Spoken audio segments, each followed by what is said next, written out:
everybody. Happy Monday. We hope you guys had an awesome weekend. And before we dive into today's podcast, we just want to say a big thank you to Workin' Man Vibes for our latest review on Apple Podcasts. And we really appreciate the support. So thank you very much. Thank you. Keep the reviews coming. We got to counter these crazy lefties that are coming for us now. So, as much as it pains me to say, Tara, we're going to have to talk about Kamala. We just have to address the elephant in the room because there's so much, dare I say, misinformation out there. But I mean, I was thinking about it. I'm like, okay, over the past 4 years, she's basically been hiding. Like, we haven't seen her. We haven't heard of anything she's done to help with any issue, whether it's the border or inflation. And other than the occasional embarrassing cackle or like the gaffe that went viral where she said that we were allies with North Korea, other than like those instances, she really hasn't received much media attention. They've kind of just like hidden her away in a corner somewhere. And I feel like she's basically been collecting a government paycheck. But now, all of a sudden, she's the best politician in the world and she's plastered across every news network and social media platform. And it's just kind of funny. Like, you have to laugh at the fact that the party that refuses to define what a woman is now says, well, we must vote for her because she's a woman. Yeah. Well, I mean, this isn't 2020, and I think people are sick of the virtue signaling bullshit. I know I am, and I don't think that the identity politics is going to work this time. And let's also remember that she's still in the honeymoon period, and once people become familiar with her policy views and her past, I think it's going to turn off a lot of like those centrist and independent voters. So I wanted to take a look at the facts about her past and things that she has said publicly so that people can truly understand what we would be getting with a Harris presidency. So the biggest thing going around social media right now about Kamala is that she got into power because of an affair that she had with Willie Brown, who was married at the time. People were saying he was kind of like the mob boss of California type deal. And Morning Wire covered this in depth and said that Brown helped her get appointed to two board positions that she allegedly wasn't qualified to have, which was the California Insurance Appeals Board and the Medical Assistance Commission. That gave her a salary of around $400,000. So she went from being like an assistant attorney to two board positions because of this affair. And then he And helped her get elected. What? and this was in the early 2000s too, that she was making this kind of money. Yeah. So adjusted for inflation, they were saying it would be like having $1 million salary in today's world, which is just Yeah. insane. And then I guess he helped get her elected as San Francisco district attorney in 2004. And then in 2010, she ran for Attorney General of California and won. And I guess it was her office that created Prop 47, which we've talked about in past episodes, but that was basically the thing that lessened penalties for crime. And get this is so ludicrous, but she even decided to prosecute parents for truancy. I didn't know this, but you can hear directly from her in this clip. So listen to this. I was going to start prosecuting parents for truancy. Well, this was a little controversial in San Francisco. And frankly, my staff went bananas. They were very concerned because we didn't know at the time whether I was going to have an opponent in my reelection race. But I said, look, I'm done. This is a serious issue, and I've got a little political capital, and I'm going to spend some of it. So I sent a letter out on my letterhead to every parent in the school district, my homicide prosecutors, my gang prosecutors. And they went over there, and I said, when you go over there, look really mean. And so they did, and invariably the parents said, well, who's the mean looking dude?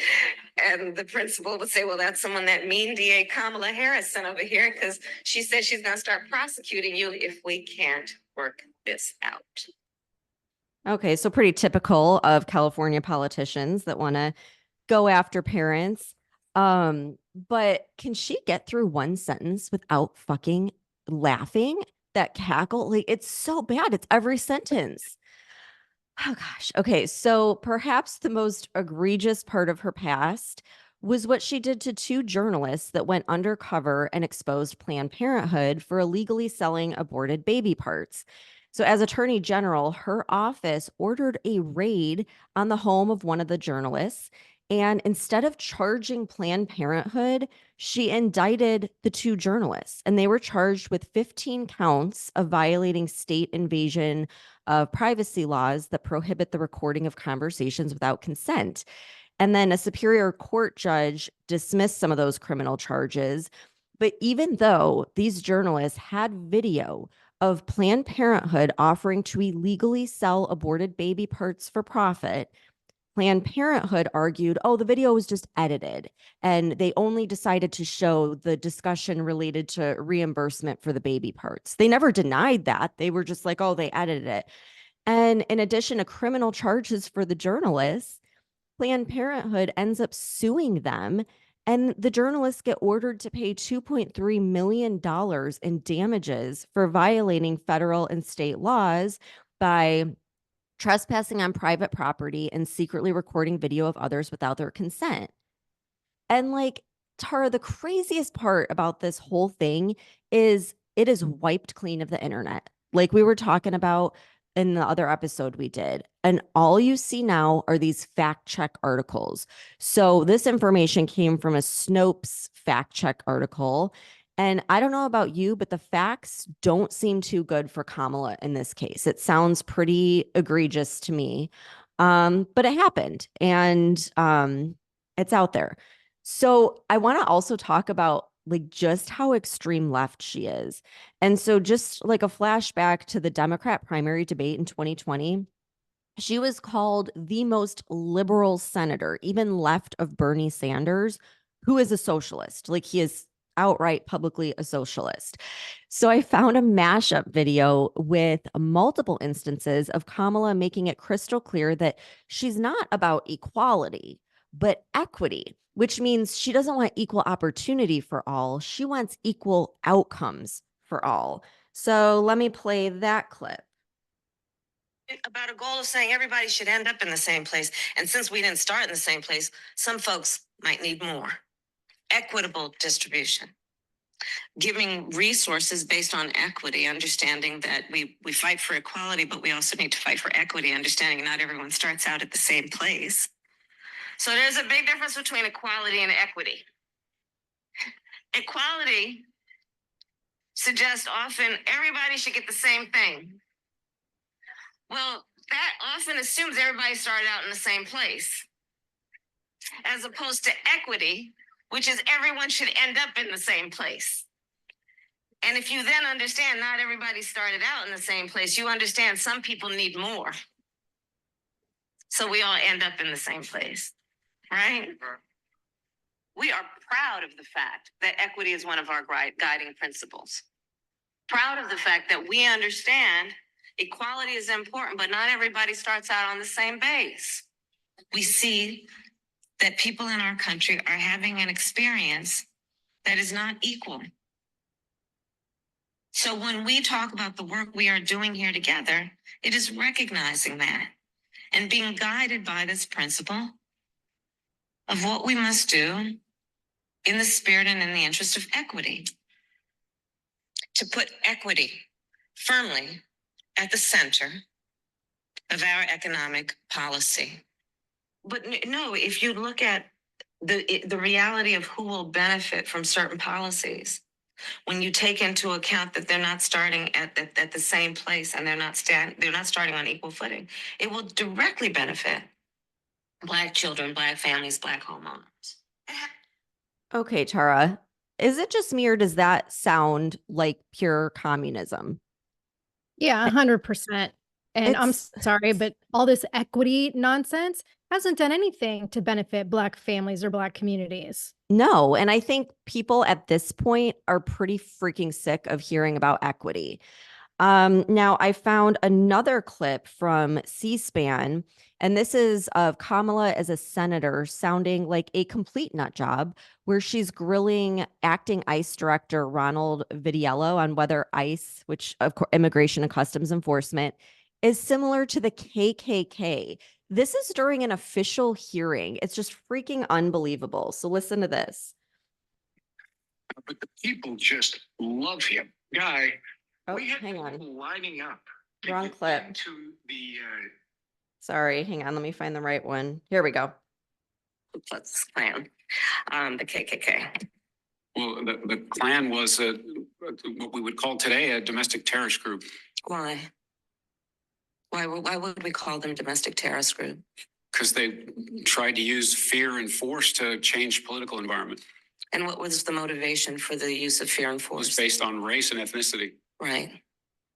Are you aware of the perception of many about how the power and the discretion at ICE is being used to enforce the laws? And do you see any parallels? I do not see any parallels between I'm talking about perception. officers and agents. I'm talking about perception. I do not see a parallel between what is constitutionally mandated as it relates to enforcing the law. Are you aware that there's a perception? See no. Are you aware that there's a that puts perception? ICE in the same category as the KKK. Is that what you're asking me?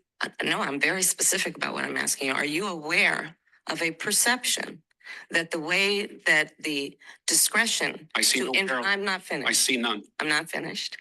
I'm not finished. Are you aware that there's a perception that ICE is administering its power in a way that is causing fear and intimidation, particularly among immigrants and specifically among immigrants coming from Mexico and Central America? Are you aware of that perception? I do not see a parallel between the power and the authority that ICE has to do its job and the agents and officers who do it professionally and excellently with lots of compassion. Sir, how can you be the head of an agency and be unaware? And it is harmful in terms of leading those who are innocent people arriving at our border, fleeing harm. It is harmful to them. Ku Klux Klan. Okay, wow. So when they try to spin it and say that Kamala is helping the border crisis, just remember she thinks ICE is the KKK.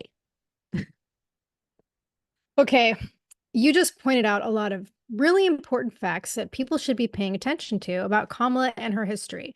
And it's undeniable that she would be the absolute worst choice. Like, if we have any chance of climbing out of the hole that Biden has dug for us over the past 4 years. But I'm going to play devil's advocate this episode, and I'm going to focus on the opposing narrative because the question is this: will this knowledge and then, what we've been hearing on our favorite podcasts, all our top podcast hosts for the last week, is any of this going to make a difference? Because as you said earlier, and we saw it in real time on our episode on Friday, the information about Kamala that they don't want out there is being erased from the internet. Why? Because the MSM is aligned with the left, and Kamala is basically their Hail Mary attempt to retain power. And I don't know if you watched, Ben Shapiro did a 3-part docuseries called Skamala, whatever you want to call it. And it details pretty much everything you just talked about. But one of the things that fascinated me watching it was seeing the transition from the last clip you just played, Prosecutor Kamala, right? Where she's at least, she sounds fucking stupid because she doesn't know what she's talking about. But she's at least pretending to project this sense of seriousness and authority and leadership ability. How does she turn from that into the cackling Dr. Seuss rhymes, drunk wine aunt, sorority girl persona that we see today? And as much as we can make fun of that and point out how completely useless she is as a leader and how she's accomplished absolutely nothing during the last 4 years, the MSM is using this to their advantage because they're highlighting her personality as being youthful and fun. And this is why she's connecting primarily with women and young voters and people of color. And we have to remember, these are huge demographics that could swing the vote, especially within the Democrat and independent populations. And last week, I pointed out what Ben Carson said in his interview with Tucker about how the outcome of the election will come down to the persuasive power of the MSM. And I do think this is a huge factor. But I also think that what the MSM is doing with this massive show of support for Kamala and like erasing and debunking her history as misinformation or disinformation and highlighting her age, her race, and her gender, like this is all part of the plan to commit massive election fraud. And this focus on leading us to believe that Kamala is now surging ahead in the polls is the classic conditioning that you and I always talk about, with like priming us to believe that if she actually wins, it was a legitimate election. And almost every article that I've read in the MSM that talks about her sudden rise in popularity is attributing it to the fact that we have young people, minorities, and women who are all connecting with Kamala in a way that they didn't connect with Biden. And despite the fact that I support Trump 100%, even you and I have talked at length on this podcast about how we need to get rid of all the old fucks in Congress, have age and term limits, have the country be led by someone who isn't like well past retirement age. And what have we seen for the past 4 years? Biden, the doddering old man, descending into the depths of senility and dementia, and Trump, who, although he has his full faculties, and he's clearly capable of leading the country, he's also 81 years old, and people are sick of old men being in charge of the country. So here comes Kamala, and the MSM is highlighting the narrative that all the people on the left who were on the fence because of Biden's age and mental decline, well, now they're all excited about the possibility of the country being led by someone who's younger, a female, and a minority. Like, she has the trifecta that's appealing to the left. And they don't care what her policies are. She's attracting hordes of women voters who freaked out about the overturning of Roe v. Wade. She's attracting all the minorities who will support her just because she's Black or South Asian or whatever part of her race the media is pushing this week. And even though she's 59 years old, she legitimately acts like a sorority girl in college. And she appeals to the young voters. And we have a problem in this country of people caring more about perception and rhetoric and feelings than fucking reality. And the left is banking on this to be the case with this election. And it seems to me that so far, Stephanie, it's working. Like, did you know there's a group called White Women for Kamala? Are their names Karen? Well, yeah, kind Karen's of. for Kamala. Parents for Kamala. That's what they call themselves. So Oh my last God. Thursday, they had over 164,000 women come together on a Zoom call.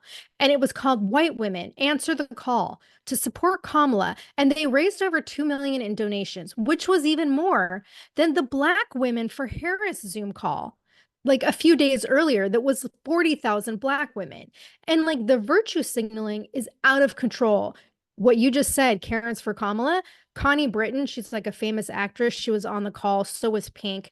She was even referring to the group as Karen's for Kamala and was talking about how white women are privileged and they have to come together to fight for equality and selfhood and freedom. And they have to get behind Kamala to lead the charge, right? And let's talk about the money. Kamala's campaign has raised over $200 million in donations in less than a week, which is fucking unheard of. Like, by comparison, if you look at the Federal Election Commission filings, Biden barely brought in $63 million for the entire month of June, and his overall total in the bank was $93 million when he dropped out of the race. Trump's campaign brought in $21.5 million over the past month, and his total is somewhere around $128 million. Yet Kamala brought in almost 10 times that in less than a week. And reportedly, her $200 million in donations does not include the money from Biden's campaign. And then, according to the New York Post, her campaign is claiming that 66% of those donations are coming from first-time contributors. So, at the same time, this article is also pointing out that Kamala's campaign in the last week has brought in over 170,000 new volunteers to their team. They've already planned 2,300 events across battleground states. And if this is true, this also supports everything I just laid out about the voter base that didn't want Biden, but now they're eager to stand behind Kamala. Not to mention, she has the financial backing of major billionaire players and venture capitalists like Reed Hastings, the co-founder of Netflix, the Soros family, Bill and Melinda Gates, former Meta COO Sheryl Sandberg, and like many, many, many others. So when you take a look at all of these factors, I think we're actually facing a much more dangerous situation with the possibility of her actually becoming president than we think. What world are we living in where Kamala actually has a chance of beating Trump? Like, it's so insane to think about, but I still think it's manufactured. And I want to give a couple examples of how good they are at completely distorting reality. So, one of the things I've been seeing on social media are all these posts about the villages in Florida and how in Central Florida, which is super red, hundreds of people showed up for a Kamala rally. And oh my gosh, social media was going wild. And they were like, Florida's turning blue. Like, this is amazing, blah, blah, blah. And at first I was like, what the heck? Like, how is this happening? But then I looked into it and the social media posts are true. Like, there were hundreds of people from the villages that went to this rally, but we are talking about a senior citizen community of 150,000 people. So the fact that out of 150,000 people, they got a few hundred is actually pretty bad, especially considering these are seniors who moved to this community because it has all of these, community events to go to. So, I mean, with that being considered, I'm surprised more people didn't go just to have something to do for the day. But it's just like they completely are manufacturing this celebrity, in my opinion. Another example of them distorting reality is Kamala and her minions are going around and they're saying, oh, Trump's refusing to debate her and he's backed out of this, September debate. When the reality is, Trump said he will debate her anytime, any place, when the delegates pick her officially as their nominee. So, like, that's a big difference. And it sounds like Trump is just as skeptical as I am about the DNC. But I think it's smart to let her have her little honeymoon and then closer to the election, have the debate and show them the real Kamala. And then in terms of the campaign dollars that you mentioned, I'm sure that Democrats are showing up with strong support now that they have a candidate that doesn't have dementia. And, I feel like historically they've always had the elites and most of the billionaires on their side. So I'm not too shocked with that. But I am worried about women, especially like you said, these white suburban women. But then again, like I was worried about them with Biden because those are like the never Trumpers, right? So I think that Gen Z might actually surprise us. I think there's going to be a lot of new voters, and Gen Z might actually be paying attention to politics more than any other generation thanks to social media. And despite the media trying to make it seem like all young people are these, purple-haired liberals, I think a massive shift has taken place over the past 4 years, and it's no longer cool to be Democrat. And like this whole Kamala is a brat summer vibe or whatever, it might work on some people, that don't have common sense or maybe they just don't pay attention to politics. But I think that this young generation is a lot smarter than we realize. So Trump's campaign team member, Preston Myers, he gave some interesting stats. He said that Kamala's target demographic is Gen Z voters and millennials. And polls have shown that the majority of young voters get their news from social media. So 60% of TikTok users are Gen Z and 20% are millennials. And then of that, 53.4% are females. So TikTok is basically like her perfect target market. And the way I was looking at this is like, forget what NBC, CNN, or even X says. I think TikTok is probably the best indicator on whether or not she can beat Trump with the young votes and the Democrats rely on that. Like they have historically relied on the young voter. And so rather than these polls that are, combined of like 1,000 people, you can see the behaviors of millions of her key demographic. So some of the things that he pointed out in his video was Trump gained 9.2 million likes on his post announcing his TikTok account. Kamala only got 3.6 million on her TikTok announcement, so less than half. Trump has 23.8 million likes on his TikTok content, and Kamala only has 7.2 million likes. So this tells me right away that like young voters are excited about Trump, despite the celebrity and influencer endorsements that are likely paid for Kamala. And then Trump has 9.3 million followers, while Kamala is only at 4 million. And another thing that I was looking at that I think we should pay attention to is the podcast charts to see who people are choosing to listen to. So Tucker Carlson has now surpassed Joe Rogan. Like he is at the top of the charts, which is freaking amazing. And Yeah. I mean, to have someone who's like conservative go all the way to the top like this quickly, just crazy.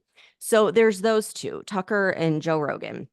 Then you have Dateline NBC and Jon Stewart, who is a leftist. But then after that, you have Dan Bongino, Ben Shapiro, Megyn Kelly, then leftist Rachel Maddow, but then Charlie Kirk, Candace Owens, Morning Wire, Glenn Beck, Matt Walsh. Like clearly people are tuning in to more of the right-leaning podcasts and also tuning into these people that have podcasts versus the mainstream media. And like, I don't trust polls, and I feel like they've always been more left leaning. So I just try looking at like the big picture and the trends of young voters, because I truly think they're going to decide this election. And I think there was a poll, I want to say it was like earlier this year or last year, and it showed like a 10% shift of young voters claiming like that they're now conservative. And so the way I'm looking at this is like if the polls are saying there's a 10% shift and the polls are typically left leaning, then I'd go ahead and assume that the shift is a lot more than 10%. And that's kind of what I'm seeing on social media. And like Trump, for sure, he has young men on his side. Like he has won that demographic 100%. But I think you would be surprised at like how many young women support him. And there's actually this trend going around on TikTok where young women will like show a picture of themselves and it says like, in case you need a reason to unfollow me. And then you swipe and it's a picture of Kamala. And then like in big bold letters, it's like, I do not support her. And it's getting like really popular. And there's so many young people doing this. So I do think that older women, like you were saying, the white Karens are definitely going to support Kamala. They're going to support anyone that's not Trump. But again, it's no longer cool to be Democrat thanks to Biden. So I do think the young voters could vote Trump. I'm just going to throw it out there. The other thing, oh, go ahead. Let me just say real quick. I hope Yeah. you're right, but Kamala's only been on TikTok for like what, 2 days? Yeah, Like, she hasn't been on that long. Her and Trump actually have the same amount of posts, I think. But that's why his campaign, I don't know if it's his manager or just campaign team member, that's why he was like saying comparing apples to apples. So he was comparing Trump's announcement post versus Kamala's. And I don't know if you remember, but like when Trump put that one post, it was in like one day that he got like millions of followers. Like it was Yeah. just instant. And like I said, I think a lot of it's still manufactured with Kamala, because you can technically like pay for people to like your posts and follow you and things like that. And whenever we get people who are big Kamala supporters on our page, like commenting on our posts, every damn time I go to their page and it's a freaking bot. So like you have to take everything with a grain of salt. But the general sense that I get is that there has been a major shift, and it's not instant. Like this shift has been happening over the last 4 years. And I think people are just young people are just sick of the whole Karen virtue signaling, mentality. So the other thing that's interesting is you have historically blue states like Minnesota that are shifting more to the right. So let's listen to this clip from Minnesota Congressman Tom Emmer on Fox News. He's going to talk about Trump's rally in Minnesota and then like the polls and why you can't necessarily trust them. But the people just love him. Guy, we had people lining up to get into the stadium that holds about 12,000 inside. By the way, the fire marshal had to stop people from coming in because they were getting concerned about overflow. That thing was packed to the gills, Guy. And then at one point during the president's talk, they showed on a screen behind him an even bigger crowd outside of the arena. I mean, there were thousands of people, and they started showing up at 2 p.m. the day before. Pretty amazing, and his message really solid. It's about economic success again. It's about safety and security in your communities and all across this country, and securing the southern border. It's about making sure that we have peace around the globe. It was a great night for Donald Trump, and I expect more in Minnesota before November 5th. So you're talking about some of that messaging, the economy, immigration. Those are the top two issues in our Fox News poll. In Minnesota, 33% of Minnesotans saying the economy is their number one issue, followed by immigration, then abortion. Of course, abortion is going to be an issue that the Democrats are going to try to make hay of. But if you look at the top lines in that same survey, Congressman, Kamala Harris is out to a 6-point lead, kind of similar to what we often see in a state like yours. So is there a chance that your state, a reach state for the Trump campaign, is slipping a little bit out of reach compared to some of the others? And what would Trump need to do to tighten that back up? No, I think it'll just happen naturally, Guy. You got to keep in mind, they unceremoniously knifed Joe Biden, and it was Obama and Pelosi, people that he's worked with for 50 years. They pushed him over the cliff and got rid of him. Now this party has Kamala Harris. She's actually more radical than Joe Biden could ever be. But that's not what they're talking about now. That's not what they're looking at. What they're looking at is, we have a new candidate. There's new excitement. Next week, they'll probably have a vice presidential candidate. It'll be more Guy. The week after that will be the Democrat National Convention. They'll get more good news. These numbers aren't going to mean much because once you get past Labor Day, once people start using Kamala's own words, which are out there, she is pro-criminal, anti-cop.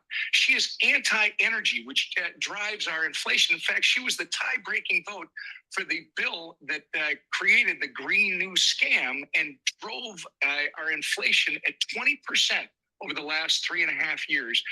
And then, of course, she knows absolutely nothing about what's going on around the world. Much like her presidential run the last time, Guy, as soon as she starts talking after Labor Day, you watch that campaign drop. I think Donald Trump has an excellent chance of being the first Republican presidential candidate to win Minnesota in 50 years. Well, that made me feel a little hopeful. I love the way he just kept calling the reporter Guy. Yeah. But okay, I have to point out, is Minnesota really shifting? Because Fox also released a poll yesterday showing that Kamala is leading Trump in 4 battleground swing states: Wisconsin, Pennsylvania, Michigan, and Minnesota. And again, this huge shift is occurring within a 1-week time frame.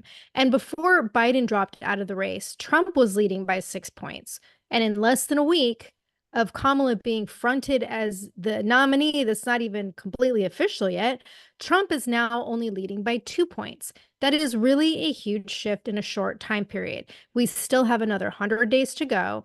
And if we've got her campaign volunteers planning thousands of events in these swing states, and she's already gaining traction, and they're attracting young people, there's a lot that can happen in the next few months, especially with these young voters who have not been saying anything because they had already decided they weren't going to vote at all because they didn't like Biden or Trump. And now we have this other option. And like you said on that clip, we don't know who her running mate is yet either. Let's say she chooses someone like Josh Shapiro. Well, he appeals to the blue collar workers.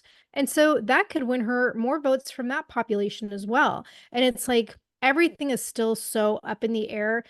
And for this much traction to be maybe not real, but delivered to us by the MSM in 1 week, it just makes me worry about the next 100 days. Yeah. Yeah, and it'll be interesting to see what happens after Labor Day, like he's saying, if we're going to see things shift, because, typically it's like there is a lot of excitement just in general when there's a big change. So it'll be interesting to see. But then you look at like even New York City, which is super blue. We saw people coming out in large numbers to support Trump at his rally in the Bronx. Now you have a neighborhood being overrun with illegal migrants where people have been murdered. And these people are taking to the streets and like protesting and saying like this is unacceptable. It's not safe to walk in our own neighborhood. I would love to know how those people are voting, because it's like even if you don't watch the news or track what's happening in politics, you can see the difference in crime and safety and of course cost of living during 4 years of Trump versus 4 years of Biden Harris. And we also don't know if the pro-Hamas crowd is going to stand with her, just like BLM is standing up and saying that their vote isn't guaranteed. So it's not like I think that either one of those groups are going to go and vote for Trump, but if they simply decide not to vote or they pick another candidate like RFK Jr. or something, then it's going to hurt her. So I'm kind of interested on what they're going to end up doing. I don't know if you saw this, and I can't remember where I read it, but I saw something about how RFK made some kind of comment about giving his full support to Trump if Trump gives him a spot on his cabinet, and then Trump's campaign said no. Really? I thought Yeah. I've been hearing the opposite, that Trump offered him like a spot and he's kind of like waiting to see. Well, it's So like we we'll can't have to believe look into anything. that. I I know. We know. can't believe anything that's being reported, but I'm going to play devil's advocate here again. So here's my take on the whole Hamas thing. Like, we know the pro-Palestinian protesters were angry with Biden, and they made that very clear with their Genocide Joe comments. But we haven't seen that same kind of anger directed at Kamala. And in fact, we're starting to see the opposite. Like, look what she did last week with basically slighting Netanyahu and not attending his address to Congress. She did meet with him separately, but she's made it clear that she is supporting Israel, but at the same time, she won't be silent and won't tolerate what's happening in Gaza. And so, whether or not she actually does anything about it from a policy perspective, I think that's irrelevant at this stage in the game, because all she has to do is speak the rhetoric that they want to hear during the next 100 days, and then she will have that youth voter base in her pocket.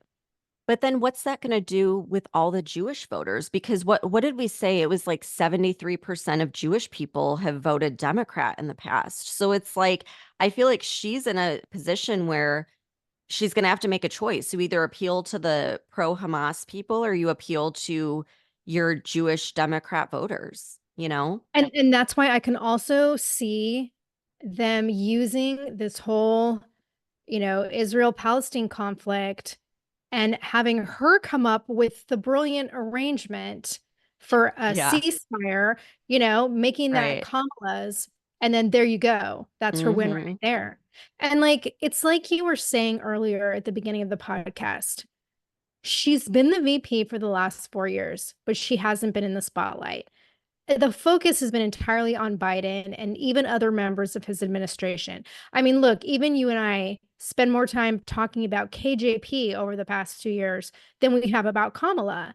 And so, unless you've been paying attention to what she's been doing behind the scenes, most voters don't even know much about her. And so they're starting to pay attention to her for the first time. And what they're seeing is the narrative that the MSM is pushing. So if you've got voters who don't know anything about her, and all they're seeing is that she's suddenly becoming this media darling and gaining all this popularity in the polls, and on top of that, her history is being erased on the internet and everything's being debunked as, misinformation or disinformation, that's just going to add even more to the droves of naive Americans who are going to want to vote for Kamala. Yeah. And, we have to remember too that she dropped out of the presidential race. Wasn't she the first one to drop out in 2020 because she couldn't secure a single delegate, not one delegate? And so I just keep feeling like the media is going to try and play these games and we can't fall for it. And I really do. I really believe they're manufacturing this whole celebrity status. And I don't know, why we would believe any differently because all we have to do is look at what they did with Hillary. Like she was leading in every poll and like there's no way that Trump would win and yet he still did. And so I don't know, like I do think the reason they replaced Biden is because they knew if they rigged the election, no one would believe it. But Kamala, with this new manufactured celebrity, I don't know, it's more believable. And maybe that's the game plan. I do think something's going to happen. They're going to pull something, whether it's rigging the election or not having an election or a war or something. But I just feel like this whole thing is manufactured. Well, yeah, and to your point about her dropping out of the race in 2020 because she couldn't secure a delegate, she has no competition at this point. She doesn't need to secure delegates because she got them by default. So she's like the one hope, unless again something extreme out of the blue happens at the DNC, which it doesn't seem likely at this point with the new rules they have, but who the fuck knows? But she doesn't need to, she doesn't need to do anything. She is it.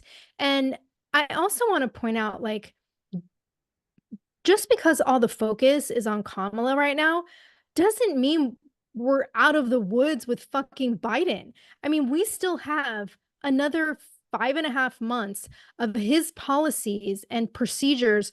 And I feel like he's gonna go out like a child throwing a temper tantrum and like just try to be as destructive as possible. And like his latest move right now is he's planning to call on Congress to make big changes to the Supreme Court. And he's going to be supposedly talking about this later today when he's at the presidential library for the Civil Rights Act thing that we talked about last week. But basically what he wants to do, from what I understand, is impose term limits, impose a code of conduct, and then also have them impose limits on presidential immunity. So he can still do a lot of fucking damage. And then you take him, and if we transition from him right into Kamala, like the all hope is lost for this country if that happens. Yeah, I'm not feeling too good about things right now. But I mean, it changes day to day. So it's like literally anything can happen. You're absolutely right. And yeah, he can do a lot of damage between now and then. And it's just like, which is worse, that or Kamala stepping in between now and November? Like, I feel like there's no good option right now. So we'll keep everyone posted on what's happening and, if anything changes because stuff is happening by the minute. But thanks everyone for tuning in. Thank you to everyone who is going out there and leaving a review for us. We really appreciate it. And we'll see you back here next time.